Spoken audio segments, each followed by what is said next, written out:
Okey, hai, Assalamualaikum kepada murid-murid tingkatan 4, cikgu. Okey, so untuk video sebelum ni, cikgu ada mengajar kamu ataupun cikgu ada bercerita kepada kamu bab 1 sejarah tingkatan 4 berkenaan dengan warisan negara dan bangsa. Okey, jadi sekiranya kamu ada persoalan berkenaan dengan warisan negara dan bangsa, kamu perlukan soalan-soalan dan juga jawapan bab 1 tingkatan 4, kamu boleh komen sahaja di bawah dan nanti kami akan reply lah komen pelajar-pelajar murid-murid sekalian. Okey, jadi untuk hari ini cikgu akan sambung video ini dengan bab 2 tingkatan 4 iaitu kebangkitan nasionalisme. Okey, jadi kita refresh balik apa yang kita belajar dalam bab 1. Okey, di mana bab 1 kita belajar berkenaan warisan negara dan bangsa, di mana pertama kita belajar berkenaan dengan latar belakang negara dan bangsa. Apa maksud negara dan apa maksud bangsa? Kedua, kita juga belajar tentang ciri-ciri negara dan bangsa sewaktu zaman Kesultanan Melayu Melaka. Di mana kalau awak ingat balik, cikgu akan ada terangkan berkenaan dengan ciri yang pertama, mesti ada rakyat, mesti ada kedaulatan, mesti ada undang-undang. Itu adalah apa yang kita belajar dekat bab 1. Okay, dan juga dalam bab 1 kita ada belajar tentang keunggulan sistem undang-undang yang diguna pakai sewaktu Kerajaan Melayu Melaka. Okey, di mana Kerajaan Melayu Melaka mengguna pakai Undang-Undang Laut Melaka, Hukum Kanun Melaka, di mana itulah buktinya kedaulatan Tanah Melayu pada waktu dulu ataupun kedaulatan Kesultanan Melayu Melaka. Dan yang keempat, kita ada juga belajar dalam bab 1, cikgu ulang semula berkenaan dengan sistem pemerintahan negara kita ataupun sistem pemerintahan sewaktu Kesultanan Melayu Melaka. Okey, di mana kita menggunakan sistem pembesar 4 lipatan, yang di atas itu adalah raja ataupun sultan dan yang di bawah itu adalah rakyat. So itu bab 1. Habis dekat bab 1. Sekarang bab 2, kebangkitan nasionalisme. Okey, jadi kalau awak semua tengok buku teks muka surat 20, okey, awak dapat lihat ada lebih kurang 8 intipati pembelajaran. So bab 2 ini agak panjang. So untuk video sekarang ataupun video hari ini, cikgu akan bincangkan ataupun cikgu akan bercerita kepada kamu 2 intipati pembelajaran dalam bab 2. Out of 8 tu, okay, cikgu terangkan 2. Next video seterusnya cikgu akan terangkan lagi-lagi dan sampailah kita habis bab 2 iaitu kebangkitan nasionalisme. Okay, so apa yang kita akan belajar hari ini untuk bab 2? Pertama, maksud nasionalisme, dan yang kedua, perkembangan idea nasionalisme di barat. Okay, jadi dalam bab 2, apa yang awak semua perlu faham, apa yang awak semua perlu tahu adalah maksud nasionalisme. Apa yang dimaksudkan dengan nasionalisme? Penting ke untuk tahu? Penting, sangat penting. Okey, jadi ini adalah definisi yang diambil daripada buku teks. Apa itu maksud nasionalisme? Okey, alright. So yang pertama, maksud nasionalisme yang pertama, perasaan cinta yang mendalam terhadap bangsa dan negara. So nasionalisme ni, bila kita ada perasaan cinta yang mendalam kepada bangsa dan negara kita, kita akan rasa sesuatu perasaan kita nak melawan penjajah. Kita nak dapatkan kemerdekaan daripada penjajah.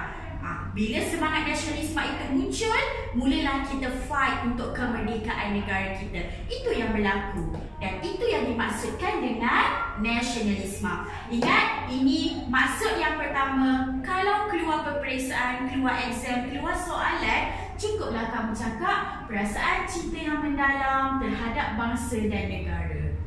Jelas maksud nasionalisme? Cikgu harap semua faham. Kita pergi yang kedua pula. Maksud nasionalisme yang kedua iaitu gerakan untuk mencapai kebebasan politik, ekonomi dan sosial daripada orang asing. Okey, jadi kalau kita lihat nasionalisme di tanah Melayu macam mana, kita ada ramai tokoh-tokoh nasionalisme di tanah Melayu, daripada Tok Janggut, daripada Haji Abdul Rahman Limbong, okey, sampailah di Sabah kita ada Mat Saleh, di Sarawak kita ada Rentap dan juga Syarif Masaho, dan ramai tokoh-tokoh pahlawan di negara kita yang ada perasaan cinta yang mendalam dan sanggup berkorban untuk memastikan kemerdekaan tanah air. Itu yang dimaksudkan dengan nasionalisme. Dan cikgu nak ingatkan, nasionalisme ini bukan sahaja perlu ada dalam diri orang-orang zaman dahulu, tidak. Zaman sekarang, walaupun kita tidak dijajah lagi, tapi kena ingat, kita perlu sentiasa terapkan semangat cinta akan negara, terapkan semangat cinta akan bangsa supaya penjajahan itu tidak lagi berulang. Okey, cikgu harap kamu faham. Okey, so ini adalah maksud nasionalisme daripada buku teks.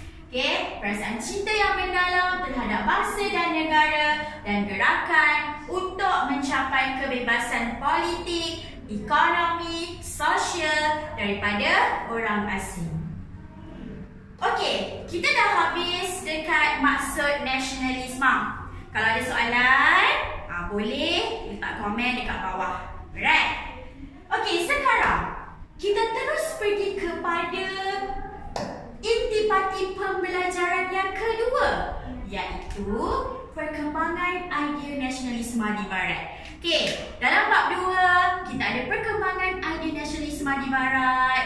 Lepas tu kita ada perkembangan idea nasionalisme di Asia Tenggara, di Asia dan juga di negara kita. Untuk hari ini, pertama sekali kita perlu tahu apa yang berlaku di Barat. Di Barat pernah kena jajah ke? Adakah negara Barat yang pernah kena jajah dengan kuasa asing? Kenapa mereka perlu membebaskan diri mereka daripada cengkaman kuasa asing sedangkan mereka tidak pernah dijajah? Sebenarnya mereka dijajah juga. Okey, kita lihat satu-satu apa yang berlaku di Barat. Okey. Pertama, revolusi keagungan di England. Cikgu lupa nak letak England ni. Okey, England revolusi keagungan di England. Okey. Di Barat berlaku revolusi keagungan di England ataupun kita panggil Glorious Revolution, di mana ia berlaku disebabkan keinginan menegakkan kedaulatan parlimen. Dulu-dulu, zaman dulu, sebelum revolusi Perancis, sebelum revolusi keagungan England, kuasa Barat pentadbirannya banyak menggunakan sistem beraja, sistem pemerintahan beraja di Eropah. Jadi, revolusi keagungan ini dibuat sebenarnya untuk menamatkan pemerintahan beraja. Sebab dulu sebelum berlaku revolusi ini, raja-raja di Eropah banyak yang bersikap autokratik. Okey, maksudnya diorang sangat nak ikut kepala diorang je. Semua keputusan diorang je yang buat. Diorang tak nak dapat pandangan daripada orang lain. Sebab tu di England, okey, ia berlaku disebabkan keinginan menegakkan kedaulatan parlimen. Sebab apa?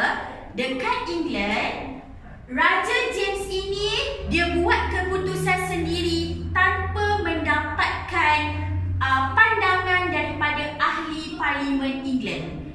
Okey? Sebelum kita buat keputusan apa-apa, sebagai ketua negara yang baik, sebagai pemimpin yang baik, kalau kita nak buat apa-apa keputusan, kita perlu mendapatkan pandangan orang. Kita perlu mendapatkan pandangan rakyat. Itu yang terjadi di negara kita juga. Yang di-Pertuan Agong kita bertindak sebagai ketua negara. Tetapi apa-apa sahaja keputusan yang dibuat oleh Yang di-Pertuan Agong perlu mendapat nasihat daripada Perdana Menteri, Majlis Raja-Raja ataupun ahli-ahli parlimen. Okey? Jadi apa yang berlaku di England ini tidak macam tu. Sebab Raja James ini membelakangkan parlimen apabila membuat keputusan. Jadi pada waktu itu ahli parlimen semua bangkit menentang Raja James. Okey? Nak pula diorang ni, ahli parlimen ni, dia dapat sokongan daripada Raja William dari Belanda. So Belanda ni juga merupakan salah satu kuasa Eropah yang kuat pada waktu itu. Ahli parlimen dapat sokongan. Last-last Raja James II melarikan diri dan akhirnya Raja William ni yang menjadi pemerintah England pada waktu itu. Kenapa dinamakan keagungan? Kenapa dinamakan glorious? Sebab pertukaran kuasa itu berlaku secara aman tanpa pertumpahan darah. Sebab tu dipanggil Glorious Revolution ataupun Revolusi Keagungan. Faham tak? Okey, cikgu harap kamu faham. Okey, cikgu dah terangkan ini adalah poin-poin penting yang perlu kamu ambil. Sebab sekiranya kamu melihat dalam buku teks, dia banyak tulisan. Pening nak baca cikgu, banyak sangat ni. Ni senang. Cikgu dah bagi poin-poin penting, kamu tinggal ingat je. Simple, senang. Siapa kata sejarah susah? Okey. Habis dekat yang pertama, Revolusi Keagungan. Sekarang, kita pergi yang kedua, Revolusi Amerika. Okey, memang Amerika merupakan salah satu kuasa besar sekarang. Tapi dulu, kalau awak semua dah tahu, Amerika merupakan salah satu tanah jajahan British. Okey. Jadi, pada waktu itu, Amerika sangat menentang penjajahan British. Sebab British tidak mengutamakan orang Amerika dalam segala hal. Okey.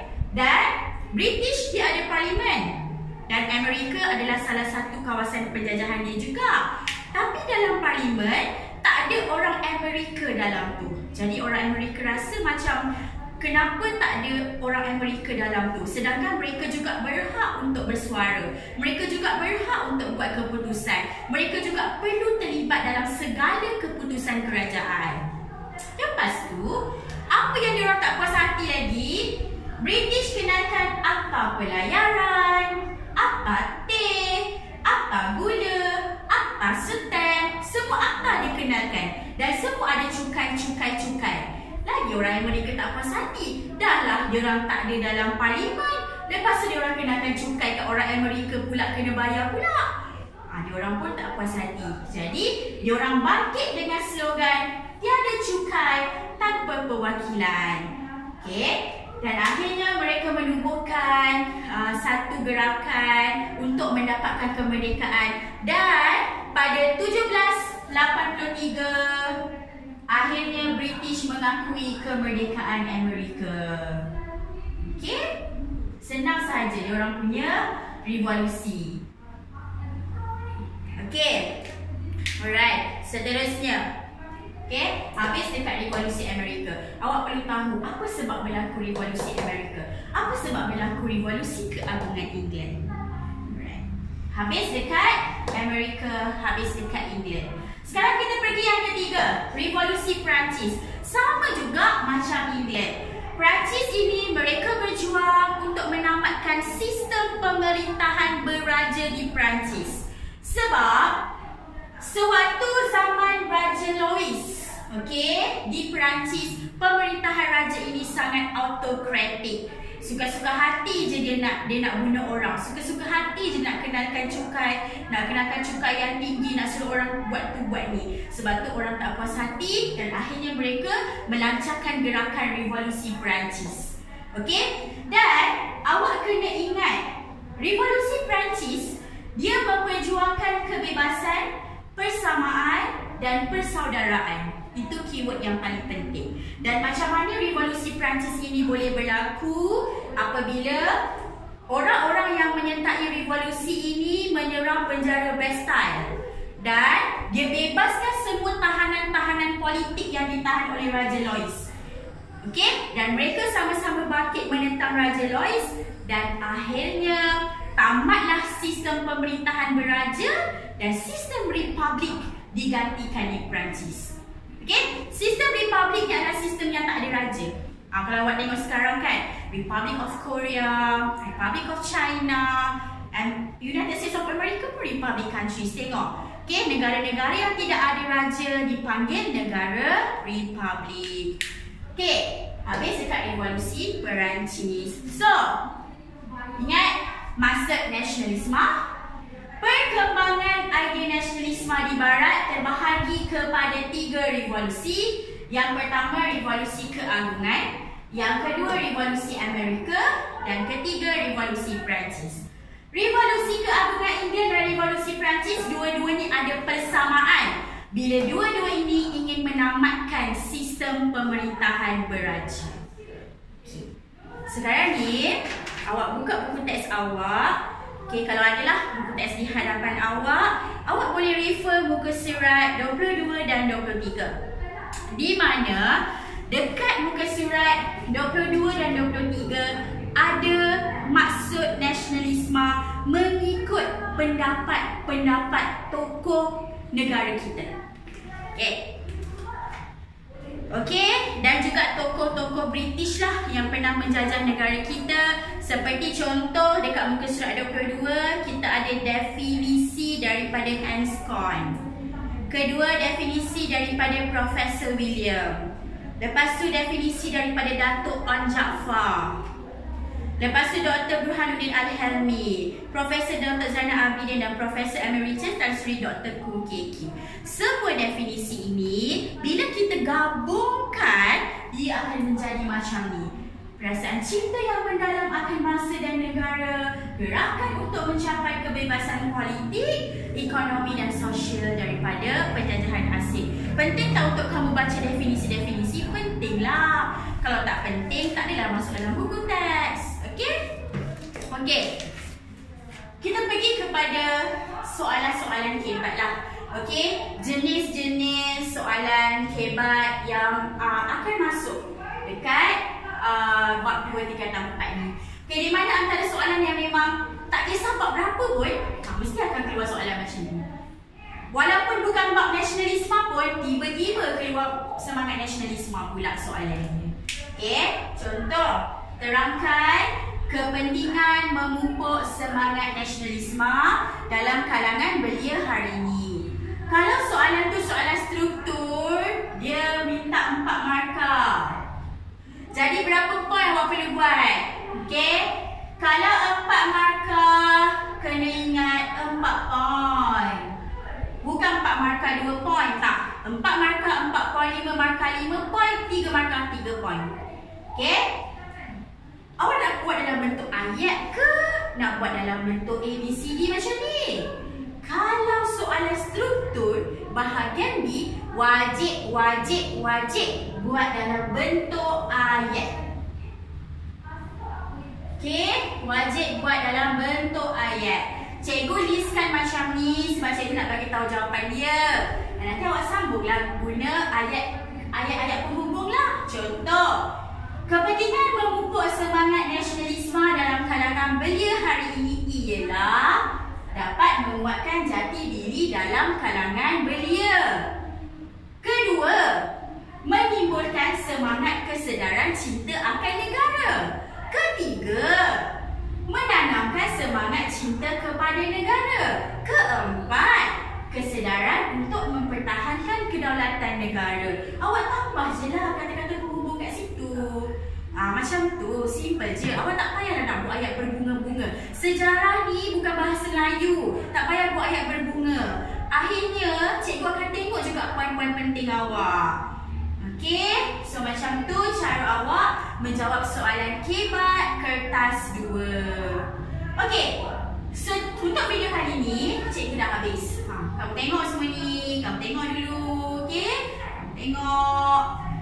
Sekiranya ada persoalan berbangkit, apa-apa sahaja kamu nak tanya berkenaan dengan sejarah, jangan lupa komen. Okey? Dan share video ni juga kepada kawan-kawan awak supaya kita dapat berkongsi maklumat sama-sama dan akhirnya kita berjaya dalam peperiksaan. Okey, untuk hari ini cikgu dah habis. Kita bertemu dalam video seterusnya. Masih lagi dalam bab 2 intipati pembelajaran yang ketiga dan keempat. Okey, so sekian, terima kasih. Bye. Assalamualaikum.